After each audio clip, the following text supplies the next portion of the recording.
We know there are many choices in internet radio, and the staff and host of LA Talk Live would like to thank you for choosing the internet's hottest destination for the most eclectic sound and invigorating talk. This is LA Talk Live. We are more than just talk.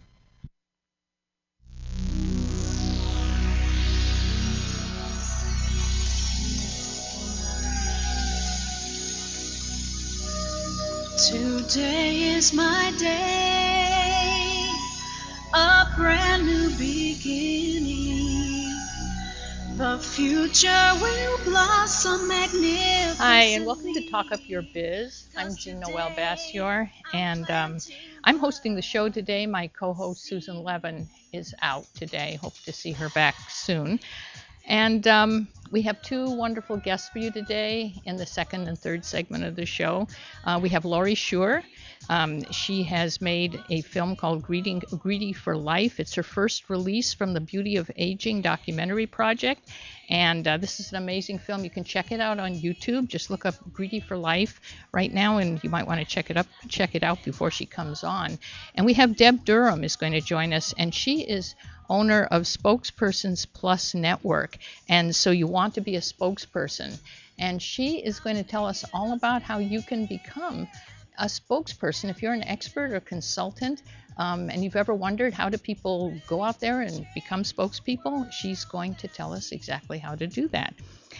So I want to talk a little bit about a couple of subjects that we hope will be helpful to you as you're trying to go out and speak about your business or thinking of getting up the courage to do that, or your book or your film or whatever you're doing. And Laurie's going to be telling us how she's been doing that to promote her films, which is going to be really interesting. There's a couple of subjects I wanted to cover really just kind of briefly today to give you an overview. And Susan Levin, as usual, has unearthed this great material. And one of them is the difference between speakers bureaus and a paid listing service that you can, pay a bit for and then be posted on the web. And what's the difference between that, which is like speakerservices.com or speakermatch.com? There's a number of them out there. And what should you do? Should you go that route, or should you go to a speakers bureau? And there are pros and cons with both methods. One of the things that you run into with a speakers bureau is, of course, that's where you pay a commission. So usually the standard commission is about 30%. So you have to think about what that means to your rates, because, for example, if you're charging $5,000 for your presentation, then you probably want to make that $6,500 to make up for that extra 30%. And there's some other things that you really have to give some thought to about speakers bureaus, because they really want you to be professional. And that means that you've really got to have a good demo tape for them. And you also have to have a good one sheet, and they may ask you for other promotional materials. So you kind of have to have it together to get, with a speakers bureau. And in fact, there was a blog post by Andrea H. Gold, who is president of Gold Stars Speakers Bureaus, and this is on the web. You can find it. And she talks about the mistakes that speakers often make when they really don't have their materials together. They approach the bureau too soon. They don't have adequate materials. And you even have to think about your attitude. I love this one, don't have a questionable attitude. Don't be arrogant. Don't be pretentious. You'd think you would know that, but some people kind of come on with a lot of ego, and, that turns people off. And as I mentioned last week, I've seen this happen with writers coming on with editors that way, or agents. So you have to be clear about your business, about your fees. You have to sort of really come on professionally. And another thing to think about is when you're actually at the gig, like let's say they book you a speaking gig, and let's say the 3 people from the audience then come up to you and say, we'd really like to have you speak at our gathering. Well, guess what? You can't really officially accept that yourself. you have to refer them to the Bureau because you are now exclusively handled by them. This is just the same kind of relationship that you would have with a literary agent. They're representing you exclusively, so you can't, be calling up publishers and trying to sell your book at the same time. So that's something to give some thought to as well. You can check out speakerservices.com. In fact, Susan and I are giving a teleclass with Bob Baer, and we're going to do 4 Thursdays. So if you email Susan, it's susan@speakerservices.com if you'd like more information about that, because we're going to be covering stuff like this, the materials you need, and how to come off really professionally. And we're also going to be on Bob Baer's platform October 5th in Irvine, California, if you live in Southern California. And again, just email Susan at Speaker Services, and we'd love to meet you and see you there. So another thing I want to talk about is, this is a really great topic. This is how to get more speaking gigs through LinkedIn, or how to get more clients through LinkedIn. A lot of times people ask me, and I'm not a social media expert, I can tell you, but I do know the difference between Facebook and LinkedIn. So a lot of times people are asking me the difference between those and like what should they do? Because I work with authors as a book consultant and all of that, as a book coach. And then, when they finish the book and they get it published, and they go like, well, what do I do now? And I go like, well, you should have a website for sure for the book, but also you want to create some social media attention. And so a lot of times I hear this question, well, Facebook, it's like, okay, I might want to post my great picture of my cheese sandwich that I'm about to dig into at the restaurant on Facebook, but I would not be doing that on LinkedIn, because LinkedIn is a very professional kind of a milieu. And that's where the professionals go, on LinkedIn. But what a lot of people don't know is that there are certain techniques you can use with LinkedIn that establish you as an expert. But the thing about LinkedIn is you can't be salesy. So here's how you do it. You join groups on LinkedIn, and they'll allow you to join up to 50 groups. So think about what groups you want to join. For example, if you're an expert in a particular subject, yes, you might want to join groups that have people like you, because certain things come up professionally, you want to share tips with each other. But if I were you, I would also join groups for aspiring people in your profession. For example, I would join a group for aspiring authors, for people who had never been published before. Now, if you join a group like that, you want to start making comments, but you can't sell yourself. So how do you do that? Well, you just establish a track record of making helpful comments. But one thing that I got from this article that was on Annie Jennings' blog, and Susan found this, and it's really great, as all the stuff is that she finds. There were tips from several people about how you can really leverage LinkedIn to your advantage. So one of the things that was kind of an eye-opener for me, and this is like, duh, but the thing is, like, if you start making these great comments, then people start kind of following you and seeing what you have to say, and then guess what they're going to do? They're going to check out your profile. And so here's something interesting about your profile. And I will tell you, I'm the first person who really should run right after this show and start working on my LinkedIn profile, because some of these authors are talking about how you should put video clips and media, media material and promotional material. You can work that in to your LinkedIn profile. And I have not paid enough attention to mine. So you might want to go and review yours too and see, how can I flesh this out so that when these professional people go there who are checking me out, why don't I put my best foot forward here? And one of the women who contributed tips to Annie Jennings' blog said that she actually got a speaking gig just from somebody checking out her profile, and she didn't even have to go anywhere. It was like an online speaking gig, and she got a check in the mail, and it was really great. So there are a lot of professional connections that are made through LinkedIn, and never underestimate it, because that's really where it's happening, in my opinion. It's, because Facebook really doesn't usually build that much business for you because it's more of a social thing, but LinkedIn is where people are going. And another thing you can do with LinkedIn that has always fascinated me, because I've seen Susan Levin really make this happen, is you can progress from making a comment in a group to a phone call with some of the people in the group. You can, without being salesy, once they get the sense that you're an expert, you can say, by the way, just call me if you want to know more about that. You don't even have to say, I offer a free consultation. Just give me a call or send me an email and we'll get in touch by phone. And I've seen people escalate this to a phone call, and then from a phone call to having an actual client or a speaking gig.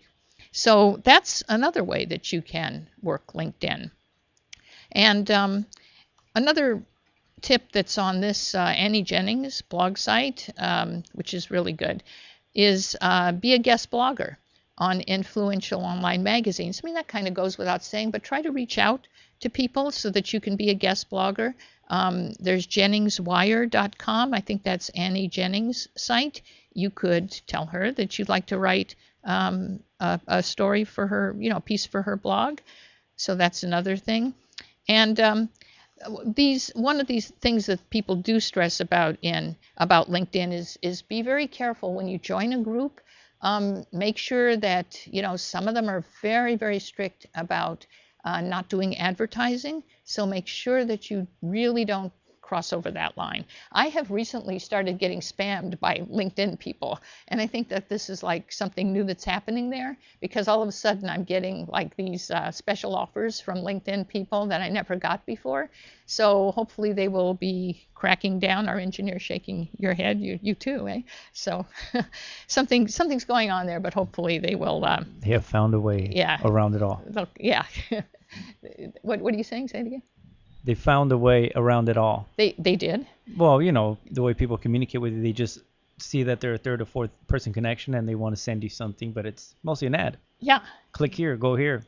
Yeah, that's true. So you got to be careful on what you're clicking, especially if you're on your mobile device, because you don't know what you're clicking on. So you definitely have to be very, very careful with all social medias. You do. All social medias, because you may believe it's somebody that you know, but they got conned into a picture that says, hey, here's a picture of you. Yeah. They click on it and there's nothing there, but your phone has just been hacked and you don't even realize it. That's true. And that's going through. That's one of the things that I respect about LinkedIn. And I admit I have to do a better job in cleaning up my LinkedIn. We have about 2 minutes, but it's very professional. You click on the website, it will not open in your web browser. It will open in LinkedIn. Mm-hmm. And that's one of the things that I've always noticed. Like, why does it take such a long time to open a website when you're, especially on a mobile device? It's because it's opening it in LinkedIn. I guess it's redirected towards LinkedIn. Correct. Huh. So everything that you do literally is being monitored within LinkedIn. Oh, interesting. I don't know if you've ever noticed that, but I've noticed it. I mean, other applications, if you open it, they'll send you to your web browser. Right. On the majority of the times. LinkedIn stays in LinkedIn. So they must be sort of maybe thinking of how they can, gather statistics or repurpose that or sell it, or possibly, we don't know. It's business. Yeah. So, I mean, it's the future of resumes. That's the way I see it. Mm-hmm. LinkedIn will be the future of resumes because there will be a requirement in the future. I'm pretty sure. People will be like, oh, what's your LinkedIn? Same way people are like, oh, what's your Twitter? What's your Facebook? What's your LinkedIn? Mm-hmm. Why? Because millions of business people are signing up to LinkedIn because it's business. And, of course, you don't post your hamburgers or anything like that unless that's your business. Yeah. And you're telling people, hey, come and check out our business. Hey, on your pictures, on your personal wall. But other than that, pictures about your daily life, stay off LinkedIn. Good suggestions. That's Nez, our super duper engineer here. Thank you. And You're also welcome. I heard even in the news today, I mean, just with social media, interesting thing. Sometimes if you apply for a job, some employers are going to Facebook and checking who your friends are. And believe it or not, this was in the news, just ABC today. If you're friends with somebody whose credit record isn't great, that could lower you in the estimation of this new employer. I mean, this is like, amazing what's happening, but people are connecting the dots with social media, and It's a brave new world here. So we're going to take a break, and we're going to bring Laurie Shure on after the break, and she has created the Beauty of Aging documentary project, which explodes myths about aging with stories of active, extraordinary American women over 80. She's making a series of documentaries. Go to YouTube, check out the trailers. One of them is about a woman who's 97, who's really amazing. So we're going to have Laurie come on right after the break. Stay tuned. This is Talk Up Your Biz.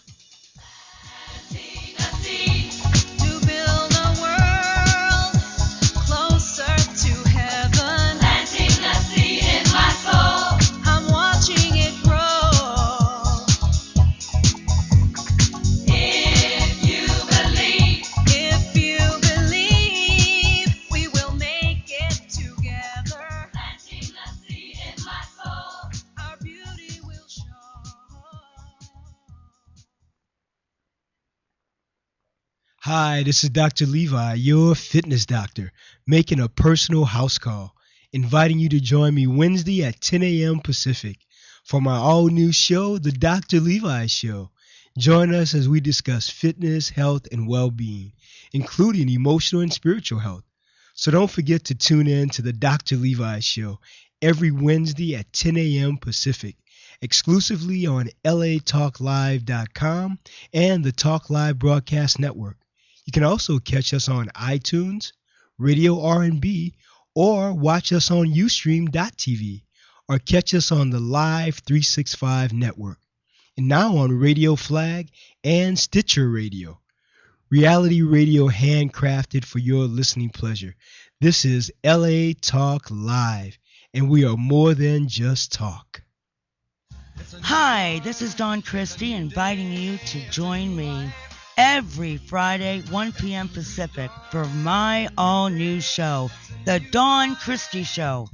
Join me as I discuss love, spiritual readings, your purpose, why am I born, what am I here to do. So don't forget to tune in The Dawn Christie Show at 1 p.m. Pacific, exclusively on LA Talk Live. You can also catch us on iTunes, Radio R&B, or watch us on Ustream TV, reality radio, handcrafted for your listening pleasure. This is LA Talk Live, and we are more than just talk.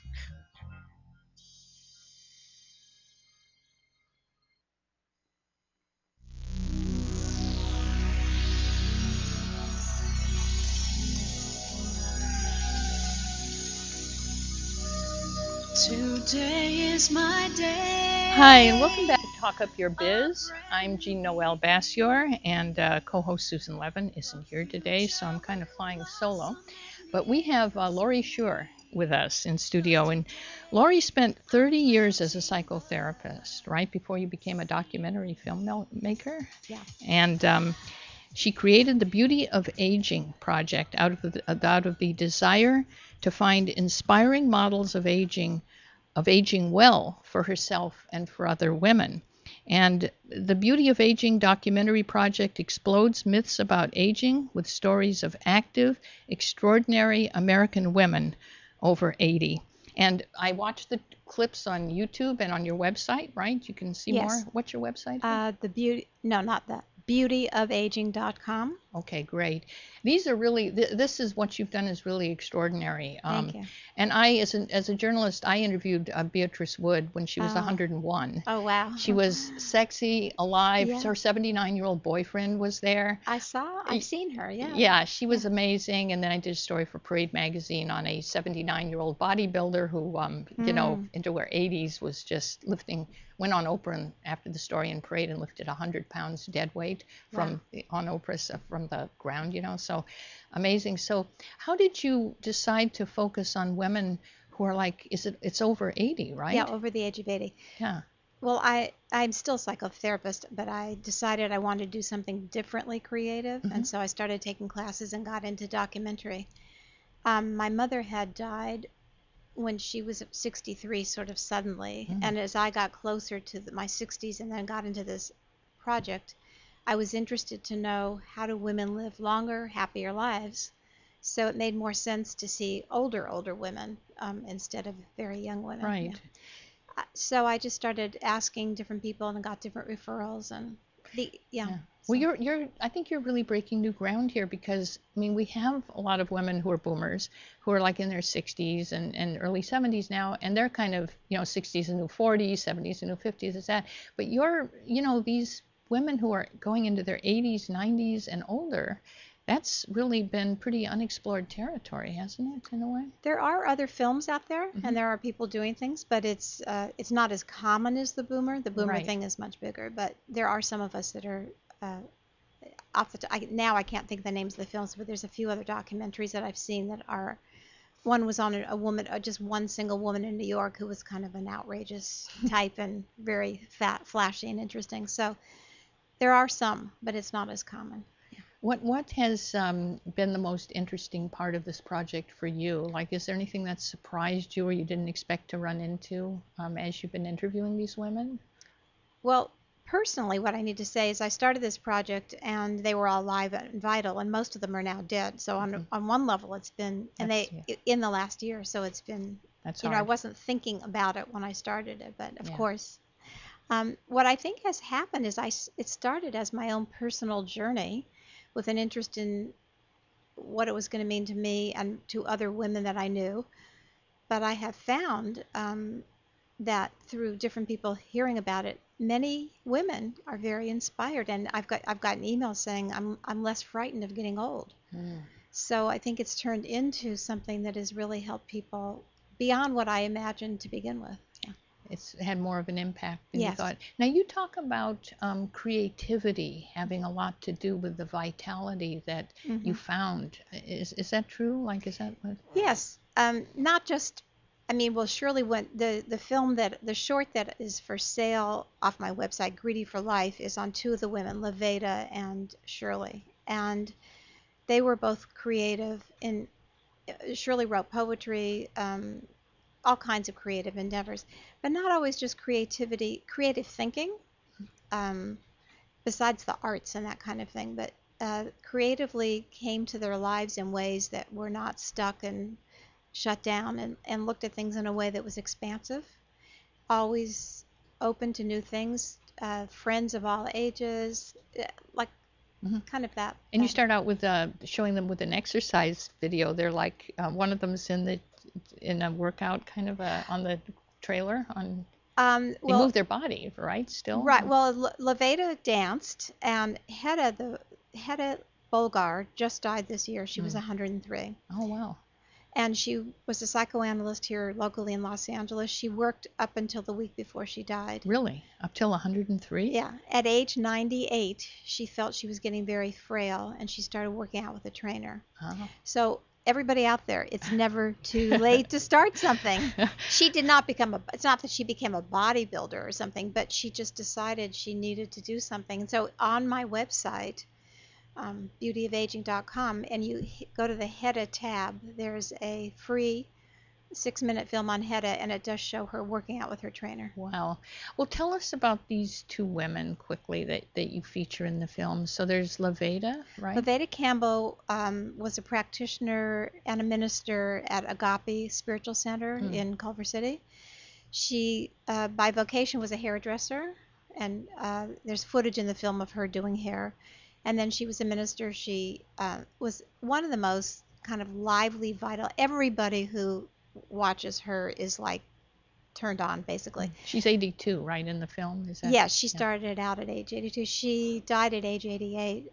But she says in the film, "You're never too old to have sex," and that really gets people like, really, I want to see that. I know. She talks about walking upstairs in front of her husband and how she has to kind of look over her shoulder. Yeah. Right. So she just had a lot of vitality, and she was a great lady. The other woman, Shirley Windward, is the co-founder of the Windward School here in Los Angeles. Shirley was also an amazing woman. She was a wonderful educator. She died, very creative. She wrote books and poetry, and she in this film, she's also, you see her doing her sculpture work at a ceramics class. Yeah. And she was 97, right, in the film, I think. When No, she was 90. She died at 93, and she okay. started 7 years before that. Oh, that's right. Yeah, she was, I think, 88 or something Yeah, like something that. like- Yeah. And Levada and Shirley died within a month of each other, so it was Really? kind of bizarre. Yeah, at any rate. Well, it's tough because in a book I did on early television, I interviewed all these guys from ABC who were getting into their 80s and, mid 80s when I was interviewing them, and a lot of the cast and crew and stars of the show died also as I was completing the book, and some of them never saw it. Some of them who were, the key figures in the book. One of them, the star of the show, died 2 weeks before the book, was published. So, Well, these two women both they didn't see it. I mean, they saw the film, but they both had the film played at their memorial. Oh, that's good. So that was cool. I do want to say to people that I just recently started a blog, but one aspect of the blog is, in my mind, to make it a community blog. If anybody has an elder they want to honor, go to the blog and then hit the tab that says share your story, and you can send me a write-up, and if you want a photo, and then I will post your story about someone you want to honor. Oh, very good. Could they do a video interview or? Yeah, I haven't done that yet. It's a good idea. Just because I've thought of doing that of my aunt, who's I have an aunt and uncle who are 93 and 95 and living on their own. She's still driving, and Cool. so I've often thought of taking a video. I think I know it's possible. I just haven't done it yet because it's pretty new, but there is a way to do it. Yeah, I'm sure there is. Yeah. So, but how did this impact you personally? Was there anything that surprised you that you found these women were doing that you didn't expect to hear? Or Well, actually, it wasn't even let me back up. It wasn't even just so much the women. I assumed, like many people, that we're doomed by our genetics. Really? And we're not. What they are finding is that for centenarians, anyone who lives to be 100 or older, there does seem to be a genetic component. But living a long, full life is not mostly genetic. It's actually lifestyle, attitude, staying engaged in living, being active, being creative, having a good social network, all of which these women had. And because I'm a clinical social worker, even though I did the film, I was interested in research, so I did a lot of research on aging. And these women matched the research, and I also personally learned I'm not doomed by my genetics. So that really changed your attitude towards aging, Yeah. right? Yeah. And one thing I've wondered is, did these women surround themselves with positive people? How did they deal with, because a lot of times, like my grandmother would never associate with she lived to be 103, but she would never associate with anybody her age because it was just too depressing. But Well, Levada didn't talk about it being depressing, but she got off on saying, I have a lot of young friends and a lot of young men around me, and she was flattered by the attention from younger people. Surely because she was an educator. Well, Shirley Levada and Hedda all had friends of all ages at Hedda's birthday parties, which I went to starting from when I knew her. Like her 100th birthday, there were like 100 people there, from babies to her and everything in between. So do you think that's a characteristic of some of people who do live to be very old, that they're surrounded by young people and people of many different ages? Yes. I mean, there's a project called the Blue Zone Project, and it studies centenarians around the world. And there's certain things that are culture, but for instance, the Seventh-day Adventist culture is one of them that they feel has a lot of these qualities. But yeah, social network is an important thing. I don't know that everybody has to have 100 people at their birthday party. Right. No, I just meant like a variety of ages. But a variety of ages, and I think a variety of ages and active network of some kind. And Levada, and is her husband still alive? Yes. Oh, yeah, because they seem to have a wonderful relationship. Yes. It must have been, were they together a long time? I could tell you if I looked at my notes. In my mind, I don't remember exactly, but how many years. But yeah, she married though later. She didn't marry him in her 20s. I think she was she might have been closer to 40 when she married him. Still, that would be... Right, still a long time, yeah. That's like about 50 years or something? Yeah, 40 to 50 years. And I haven't checked recently. The last time I checked, Shirley's husband is or was in a nursing home. I haven't checked just prior to the show, so I don't know. He was not aware, but he was in a nursing home right next door to where she was living in an assisted living at the end. And Now, that was the couple you interviewed in the film, right? Was that the couple? well, they're the second. It's Shirley and Levada are the two women, and their this two film. husbands. Yeah, in Greedy for Life. Greedy for Life. But you have another film now, because I noticed is the second film on Helga or Hedda. Hedda, right? Is that the second one? Yes, and she was single. She was not single. She was widowed. Her husband died when she was in her 60s, and it was interesting because when I showed Greedy for Life to one audience, this one woman stood up and said, "Oh, it's great. You could be happy if you're married." Well, first of all, I don't believe that. I think many people are happy that aren't married. But second of all, Hedda was widowed for many, many years and lived a very full, engaged life. Yes, she grieved, and yes, she went through some difficult time. But it didn't, I think at my clinical social work side says that's less to do with, it has to do with sort of inner things, whether you're going to be depressed about life or not. I agree, because some of these studies that say married people live longer and stuff, but that's not universally true. It's your attitude. Yes. But then there was a couple I noticed on the YouTube trailer, a couple that were, he was a World War II vet. That's Shirley and That's Irv. Shirley, okay. Yes, Shirley and Irv, yeah. Okay, and are they in the first film or the second one? First. In the first film. Yeah. Okay. Well, the only film that's long and out there that people have bought is Greedy for Life. Everything else is on my website. Right. Okay. Yeah. Okay. So what else, as you follow these women, what would they do like in a typical day? Were they active? Were they, how was their health? Were they? Well, Hedda, the 103, was a psychoanalyst. So she worked, as I say, till she died. And so she was active with that and did her work out. She was on different organizations. She became, as she said, the resident expert on aging and gave talks on aging. Levada was in the midst of changing careers. She was talking about becoming a publisher, and she was always on to something else. Excited by self-publishing, maybe, the revolution? Yeah. And Shirley was very much into writing and ceramics and was involved with the Windward School, but not in the same capacity as when she was younger. She was on the board and went to meetings and things like that. But her main thing was her creative outlets, yeah. So did you find, because when I listened to you, it sounds like they all had an extreme kind of thing. They all were looking forward. They had plans for the future, right?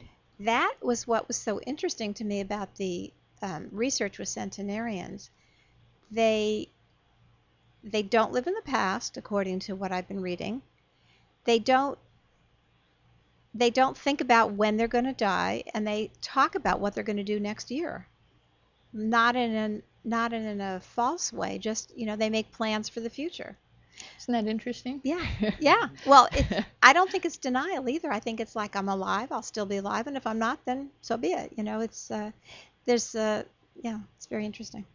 Well, because if you don't focus on the future, one of the things that I think can give aging kind of a bad name is there's a lot of people that I know that it's kind of like as they get into their 80s, it's all about their bodily conditions. It's like, well, my liver did this morning, right? And then I was successful, having whatever movement I had there, and then this is what I ate for breakfast. But for lunch, I'm going to have something else, and I may not have the same thing tomorrow as I had for breakfast today. So it becomes it seems like they're not only stuck in the past, but they're kind of stuck in a very small kind of a routine. But I bet these women they weren't like that, right? They were not like that. One of the I have started giving talks and running workshops and presentations, and one of the goals is really, and the whole reason for this film, in one sense, not the only reason, there's truth to the fact that many people get Alzheimer's and many people don't do well, and many people have illness. So I'm not at all in denial about that.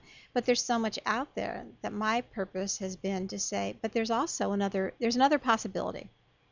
And hopefully you could join that possibility in your life. And so, yes, these women definitely, Hedda, she had plans for talks and things that she was doing, and she just happened to die along the way. Yeah. Yeah. So she was 103 and still had plans. 103. You know, I found this story, and I like to look at the Examiner, the National Examiner. It's a tabloid. But I found a story about a man who was 106, and he was driving an RV around the country. And I thought, you know, it's pretty cool. So I keep a file of these things. And there's a guy in the valley, by the way, who's 100 years old making house calls. He's a doctor. Wow. But anyway, I had this 106-year-old guy in my file. And I thought that was pretty cool. And then a few months later, they had the same exact story, except it was about another guy who was 107, and he was driving an RV around the country. So, you know, it's like amazing. You know what? I've seen, like, there's a skateboarder who's in his 90s, and you know, there's all kinds of things that are. Well, I follow that too because of this project. I'm forever getting. I'm on several email lists, and I get all kinds of stories about people doing well. It's inspiring. It is inspiring, isn't it? Yeah. It's inspiring. So you're going out and speaking. Tell us about how you're going out and speaking, and is that helping promote the film? What are you doing? Well, I've spoken for several conferences, and I do women's circles. I'm currently leading we call it a wisdom circle on aging for women, meet periodically. And yes, it promotes the film, but it promotes the ideas of the film. So it's both. I use the film for larger groups. I use the film, and then we use it as a basis for discussion. Well, because this show is about talking up your biz as well, and we love to have people who are on, and you're a great example of somebody. We love to have people who are actually doing this. And so, how do you find the groups to speak for? Like, what have you been doing to? Well, some people find me, and I find some people. It's been both, but there's several aging organizations. There's the Positive Aging Conference, and there's the American Society on Aging. So I did proposals and spoke at their groups. So you reached out to them, I reached right? out to them. Yeah. Mount St. Mary's somehow found me, and I honestly don't remember how. So I'd spoken a couple of their classes, excuse me. The Jewish Home for the Aging found me also, and so I went out and spoke out there. So it's been a mix where I do some outreach, and then somehow people learn about the project and invite me. And how does that feel to be out there promoting this film? I mean, were you a speaker before, or is this something new? No, I haven't really been a speaker. Although, yes, as a therapist, I did workshops, and ran groups. It's interesting because I don't know that I was just promoting the film. I think I'm promoting the idea of the film. And you have the film. And I have the film as something I can show. And if people are interested, I'm happy to sell it, of course. But I think I'm more promoting what the film represents. Right. It's kind of like as if you're an author, right, and you have a book, I guess you're really selling why you wrote, you know, the concepts in the book, right? Yeah. Yeah. So anything else, like you've been really, we just have another minute here, but I'm wondering, like, were there any secrets that these women shared where you went like, I mean, I know it's not like one thing. It's like, well, every day I have bacon and eggs, you know, for breakfast. And it's like, you know. Well, it's funny you were saying that because if people sign up on my email list through my website, they'll get a piece of paper about the secrets the women, a one-page thing about what some of the secrets the women share. Kind of what we're talking about. Stay open in your attitude. Make sure you have people that are involved in your circle that are of different ages. Relationship is important. It doesn't mean marriage. Some happen to be, but just keep connected with people. Keep connected. Right? Yeah. Stay creative. And again, you don't have to be a painter, but creativity is also the way you think. Right. Right, like my 95-year-old uncle just loves to go online, you know, and he researches all kinds of things and gives talks for the Plato Society, and both my aunt and uncle do that. Just so it could be an intellectual thing or just something like that. Yeah. One of the women in the project who just is on the website who I didn't follow, she doesn't like vegetables, so she's not. It just cracks me up. So it's not like she's 90.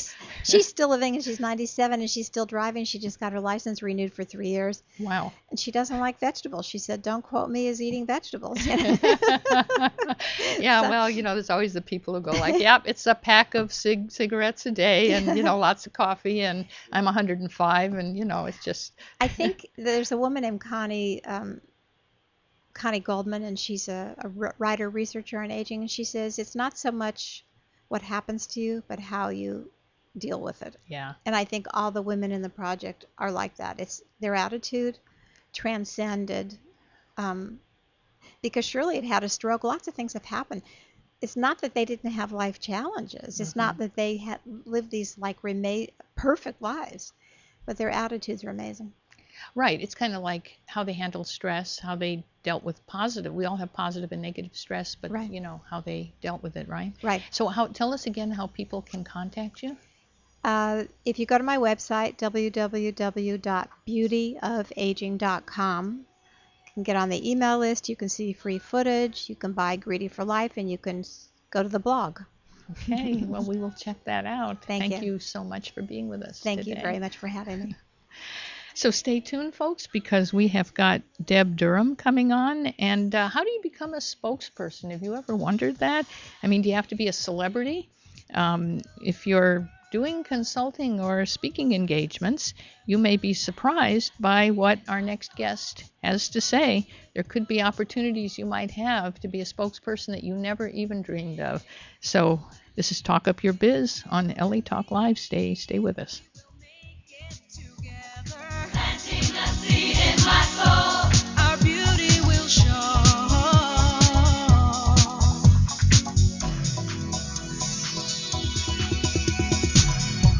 I'm taking a stand and making a difference.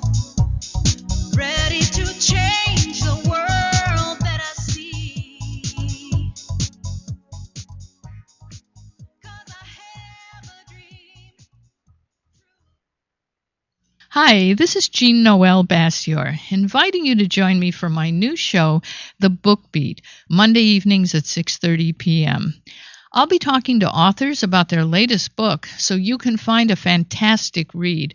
But more than that, I'll be talking to experts about how you can write your own book and get it published.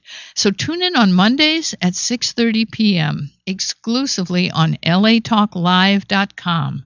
And remember, you can catch us on iTunes Radio R&B or watch us on Ustream TV. Reality radio, handcrafted for your listening pleasure. This is LA Talk Live, and we are more than just talk.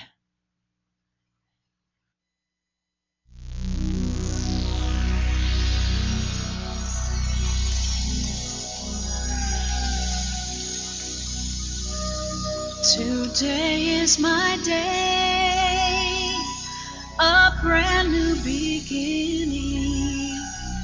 Hi, and welcome back to Talk Up Your Biz. I'm Jean Noel Bassior. My co-host Susan Levin is out today. So I'm kind of holding down the fort here. And that bumper music, by the way, is by our friend Lena Marquez. That's a song called The Seed that she wrote. And Susan and I just love it. It seems just so appropriate for this show. So we have Deb Durham here with us today, and she is owner of Spokespersons Plus Network, and so you want to be a spokesperson, and she is a 30-plus year pioneer in the spokesperson business, and she has experience both in front of the camera as a spokesperson and behind the camera, and she has brokered deals between hundreds of expert and celebrity spokespeople and major consumer brands. During her spokesperson days, she appeared on Today, Good Morning America, Regis and Kathy Lee, these are amazing credits, and countless satellite media tours, local TV appearances, and you have secured well-paying assignments for spokespeople with companies ranging from Intel and Microsoft to Nestle, which is really impressive. So tell us, we see these spokespeople, and to me, I always think okay, these are either celebrities or they're actors pretending to be real people, right? Right. Okay. But can an ordinary person become a spokesperson? Well, you need an expertise. Okay. And the thing is, people think celebrities are always chosen as spokespeople, but the truth is most brands don't have budgets to hire a Jennifer Aniston or That's somebody true. of that level. And actually, experts, if you have an expertise, let's say you're a child development expert or a personal finance expert or a chef, maybe you're an interior designer or a home improvement person. If you have credentials, you can leverage those into paid spokesperson assignments. And the whole point is creating this platform that gives you the credibility. So you may not have the celebrity value, but if you have the credibility of having an expertise, then that's what will get you in the door. So do you mean like a social media platform? Social media is becoming more and more important. In fact, one thing I want to distinguish, since I know probably a lot of your viewers and listeners here are speakers, and that is the difference between a speaker and a spokesperson. Yeah. Because in the spokesperson world, it's very media driven, and that might be social media driven or traditional media, broadcast and so on. Whereas speaking is typically you're speaking at a keynote or that kind of thing. Many spokesperson assignments might include both. But the idea is a third-party spokesperson is someone who has an expertise that a brand like Intel or Microsoft or Procter & Gamble can leverage because they want to promote a product. So give us an example, like let's say for Intel, like what would a spokesperson for them look like? Okay, this is a great example. Yeah. Intel wanted to talk about mobile etiquette, so they were looking for an etiquette expert. And because this target audience was kind of younger, it was perfect that they selected Anna Post. Now, Anna Post is the great-great-granddaughter of Emily Post, and of course is the etiquette maven, very well known. And in fact, all the Post family members are involved in the etiquette world in some way or another. But Anna, being 30-something, was perfect to address this topic of mobile etiquette and cell phone etiquette and that kind of thing. So they hired her. And why it was really particularly terrific was the 18th edition of the Emily Post etiquette book was coming out at the same time. Oh. And I know you're very big in the book world. A news peg. And frequently, if you have a new book, yeah, brands really love that because they can leverage that. Because when they're pitching the media to have the spokesperson on for Intel, they're not going to say she's coming on for Intel, although they will need to disclose that. They're going to build the bigger picture. Anna Post is going to talk about cell phone etiquette. And by the way, she's just come out with the 18th edition and so forth. So the book really is a great media hook. Huh. And so like Intel would put her out there as a spokesperson. So like we're like, let's say, trying to help with this mobile etiquette, right? And then would Intel, like, how is this promoting Intel? Would they, if it was a TV commercial, then we'd see their logo and it was something like that, but subtly at the end, would that be? This was all in the arena of public relations. Oh, okay. So they did blogger roundtables, they did desk side visits, meaning that she would meet one-on-one with magazine editors, newspaper editors, that kind of thing, all in the hopes of these different media either writing about it in the case of in the print world, or they might be online interviews. They would expect her to tweet or post, do guest blogs. And then Intel would be mentioned. Would she try to work them in? Yes, she would say something to the effect of, I teamed up with Intel. They just did a survey on cell phone etiquette, and would you believe 90% of the people do blah, blah, blah. So she would be using that as a soft way to get the Intel mention in. And the idea is that Intel is the core within a lot of technology. So in other words, like, that's really interesting, because if you have, let's say, expertise, like, let's say in this mobile etiquette, so you could be out there speaking about it without mentioning Intel and not getting paid by Intel, right? Exactly. So, but if you can work them in, and then you could get paid, right? Right. And what you really want to do, if you're just getting into this business, you want to think about what kinds of brands would hire you. Right.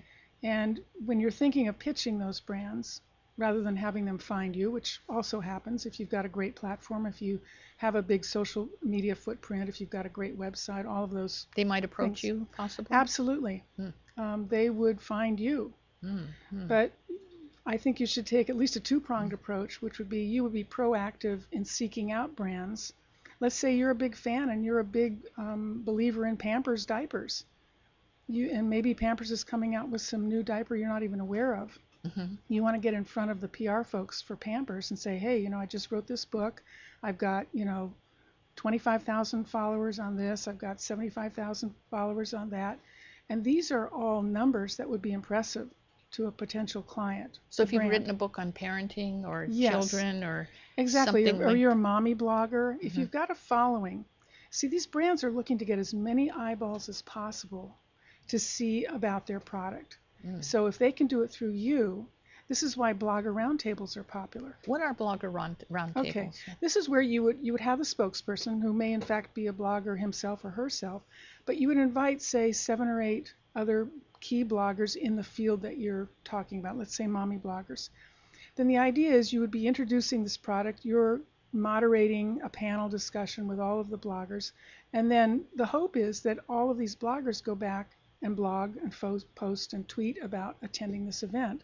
So you can see how the numbers are exponential that can be reached versus one person just doing a TV interview, which may also be a part of the whole campaign, but the social media has really become very important. So would these bloggers all be, say, spokespeople for a brand? In this case, they would not be in the spokesperson role, Okay. but they would be invited to a place where the spokesperson hired by the brand would be speaking. Or it might be a press event, or it might be desk side interviews where, let's say you travel to New York with the spokesperson and she goes to 5 or 6 interviews, with various parenting publications. And you could blog about it? You mean you would be the blogger going with her? And Not in that case, but the Okay. Blogger Roundtable is where all the bloggers are invited, and the hope is that they will be listening to They'll what the spread the word. spokesperson says, and I they will blog about it. I see. So if each one of these, say, 8 or 10 bloggers have 10, 50, 100,000 followers, Right, right. that really maximizes the reach. Would that help if I wanted to be a spokesperson and I said, I know bloggers and I could get this covered every time I speak in social media? It does. In fact, I've had a few instances lately where the PR folks are relying totally on the spokesperson to leverage all of their relationships. So the contract may say, okay, I'm going to do 9 blogs for you, and I'm also going to place them on 9 different sites as guest blogs. Because a lot of publicists are trying to figure out how to use social media right now, a lot of old style publicists, right? And I could see how a spokesperson connected to social media could be. Exactly. Right. And so when you're when you're pitching yourself, when you want to find spokesperson jobs, a lot of times people think, well, I'll just go straight to Home Depot or Kraft Foods or Procter & Gamble. But many times it's smarter to figure out who are the PR agencies for these brands, because the PR firms are the ones who are actually going to execute these campaigns. They are the ones who are going to be looking for the spokesperson. So you want to target PR firms who specialize in the kinds of products, and this will be their clients. So they'd be the ones really would be the most direct point person. So and what do you need? Like what kind of promotional material should you? Well, if you have a book, that's a great handle. If you have the following in social media, that's another one. You need a website that's really easy to navigate. And most likely, if you're the person, most likely you're not representing a brand yourself other than yourself, you want to make sure you have a really current photo of yourself that's on the front page. You want to have your name on the front page, and maybe you want to have some kind of a handle. There's a technique I've seen that's been really successful by a lot of people, and that is you register a name for yourself. For example, I work with Ellie Kay, who is a renowned personal finance expert. She has trademarked America's Family Financial Expert with a little R registered mark after it. So that, plus the fact that she's written tons of books, really gives her credibility. And you want to make sure your website represents you. You were talking a little bit earlier about how showing up, to get these speaking gigs and so forth. You want to be as professional as possible and have everything there for a client to be able to say, yes, this is the person. She's got a great video. She's got great up-to-date photos of herself. The bio's up-to-date. And also, here's something that people overlook, and clients often ask me, because I'm in the brokerage business of placing spokespeople. Yeah, we want to talk about what you do as well. Sure. But it just as an example, clients always say, well, what's their social media reach? Well, you can go to everybody's website and you can click on each of the links and go and see what the numbers are. But it would be much better if the spokesperson actually had on your website, okay, these are my number of followers. These are unique visitors to my website every month. All of those numbers, if you had those in one place, it would save a lot of time. That's a good, so just do that yourself so they don't have to do it. Exactly. You want to make it as easy as possible for people to find you. And also, you'd be surprised how many people do not have their contact info front and center. Yeah, that's interesting, isn't it? I mean, I find I have to scroll way down at the bottom. Yeah. It should be right up there on the top tab. Yeah, I just had to do that today, in fact, really searching. So you mentioned a demo reel, but what if I've never done this before, so I don't have a demo reel? Is it still possible? Or? The best thing is to get yourself on local television. Wherever you are, find a topic that the audience of that particular show Like here it might be, KTLA morning show. Maybe you're a fashion expert. Maybe want to do a cooking demo, but you want to get some experience, and it is kind of chicken and egg because people want you to have experience, but how do you get the experience? Maybe internet TV like this. Or... Exactly. That was my other suggestion was Yeah. get yourself on this show. LA Talk Live. There people. you go. A little plug there. And so that'll get the start of your reel. And if you've never been on television before, you probably want to get some media training and hire somebody to help you with knowing what you need to do, where you need to look, how you need to deliver your message points, because those are all things that a potential client who sees your video is going to be looking for. Now, do you give that kind of training, or do you just mainly specialize in being an agent for people and finding? I do two things. One, I have the brokerage side of the business, which is called spokespersons.com. And then the other one I started just in January is called So You Want to Be a Spokesperson. And I started that because I had so many people coming to me saying, hey, Deb, I've done this, or I've written a book. I want to be a spokesperson. What do I need to do? So that side of the business, I'm coaching people on what they need to do to create their platform or to make it better or to get to the kind of clients they want to. So while I don't personally do media training, I can give you names. That's okay. Susan Levin and I do it. There you go. Okay, there you go. I'll refer them to you. Just didn't want to step on your your toes.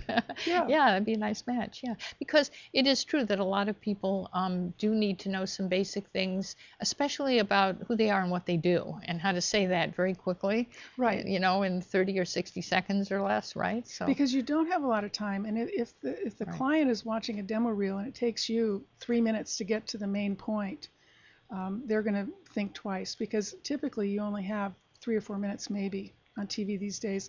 And the thing you also have to be prepared for is there might be some late breaking news. And so you might get your 4-minute segment might suddenly be 2 minutes.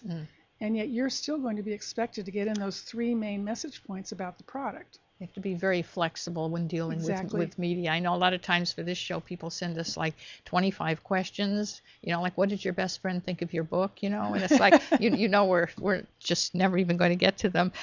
So what is the best advice, like in a kind of step-by-step way that you would give somebody who wants to really become a spokesperson? Well, first of all, you need to be ready for prime time. You need to have that platform. All the basics really are given. It's like you were talking about, a speaker bureau versus a... versus like a paid listing on the web. Exactly. Yeah. Because it's very similar in my world. You're not going to get an agent unless you've already got a certain degree of credentials. Catch-22 kind of. Right. And let me just clarify a little bit. I'm not an agent. I'm a broker. Oh, okay. What's the difference? The difference, an agent is someone who has you on their roster, most likely exclusive. So that, like you were saying, unless you make a different deal, which I would highly recommend if you have that option. But if an agent's going to put time and money into promoting you, they're going to want you to be on their roster. They're going to want a percentage of everything that you do. My business model is different because I can't promise you anything. I'm not going to be promoting you because I don't have the time to do that, because the bulk of my business is placing spokespeople. The clients call me and they say, Deb, we're looking for a home organizing expert. We need somebody who's got national TV experience, blah, blah, blah. So I would cull through my database. So these people are not, I'm not their agent, but I'm You're brokering. not actively going out and pitching them, because but you have a roster and they come to you, right? You've got contacts. So someone like myself would be another avenue for you. It wouldn't be the be-all, end-all. But I've had a lot of spokespeople who sign agent deals, but they make me an exclusion. So they say anything that comes through Deb Durham does not go through you. So there are different ways you can strike a deal. Right. So if they're registered with you, then they sort of know that if they fit the bill for some company that's contacting you, right? But I don't make any promises because I don't know what their requests are going to be. Right. I mean, lately the big areas seem to be technology, personal finance, and anything to do with moms, because moms have a lot to do with purchasing all kinds of products. What about dads? Well, it's interesting. There are a lot of daddy bloggers coming on the scene now. And so that's an interesting niche all in itself. Yeah. Especially I think the stay-at-home dads. Yeah, exactly. That could be anything else. Any other requests that you get a lot? Like what type of person would you? Well, usually it's experts versus celebrities. I have placed celebrities before. I like working with experts. I started off as an expert many years ago myself, basically parlaying a home economics background, and I was kind of a Martha Stewart before Martha Stewart. You even look a little bit like I don't know if people have told you that. No, they haven't, but thank you. I'll take that as a compliment. Yeah, it is. So they should. How can people get in touch with you? The best way is through becomeaspokesperson.com, and that's where you'll see my various offerings. And because I am really stretched for time in both businesses now, what I ask people to do if they're interested in working with me, if I've not worked with you before, is to sign up for, at the very least, the assessment. And this is actually kind of like a Cosmo quiz. You get different points for your degree of readiness. In other words, what's your social media numbers? Do you have a website? All of these kind of things. Have you written a book? Do you have a new book coming out? Does the Today Show call you to be on? These are all things that give me an indication of how ready you are, and then from there I can strategize with you as to what you need to do to get to the next level. And do you take a percentage, or is it a flat fee, or is it? When I work on the brokerage side of the business, I take a percentage, and it varies from deal to deal. It is not 30%, I will tell you that. Right. So in other words, if people have their, promotional stuff together, they can do this assessment form. They can sign up for the assessment. Right. It's a package, actually. It's $259. Okay. And so they can sign up for that, and then we can determine if you want further coaching. But it's a great way to get your foot in the door. It's very affordable. I also offer some other bells and whistles in that in terms of tip sheets and a half an hour on the phone. It sounds like a good value, and it's definitely not much to really get your foot in the door with the right people and someone who's an expert like you. Thank you. So thank you so much for being here, and say Thank your you. website one more time. It's becomeaspokesperson.com. Okay, thank you. That's Deb Thanks, Durham. Gino. Yes, thanks a lot. Okay, so that's our show for today, and thanks to our guests, Lori Schur and Deb Durham. And on behalf of my co-host, Susan Levin, who I hope will be back soon, this is Jean Noel Bassior. But stay tuned for my show coming up in just half an hour, The Book Beat. And it's all here at LA Talk Live, where we are more than just talk. It's not too late. Gonna grow some love today. Planting a seed to build a world closer to heaven. Planting a seed in my soul. Yeah, I'm watching it grow. If you believe, then we'll make it together. Planting a seed in my soul, our beauty will show. And when everything is going wrong, and you feel like giving up, dance in the moonlight, pray for the rain. Welcome back the sunshine, like a long spray. Yeah, yeah, yeah, yeah. Planting a seed, let your love shine. Let your love shine. Planting a seed in my soul. We know there are many choices in internet radio, and the staff and host of LA Talk Live would like to thank you for choosing the internet's hottest destination for the most eclectic sound and invigorating talk. This is LA Talk Live. We are more than just talk.